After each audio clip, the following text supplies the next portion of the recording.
Magandang hapon mga idol, nakatagpo kami ng batang. Ayun mga kasama niya si Idol Marlon. Ayun mga idol, hapon na. At yan nga pala yung huli natin. Medyo marami-rami mga idol, nasa 50-han siguro yan. Yung huli natin.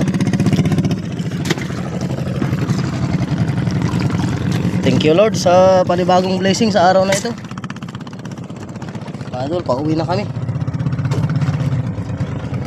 Mga mahi-mahi ang marami mga idol. Ayaw sumibad yung mga salmon.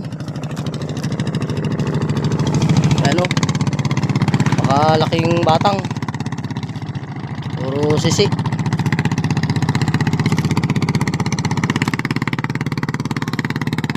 Iiwanan namin idol kasi hindi na pwede ito ipakulong, matabi na.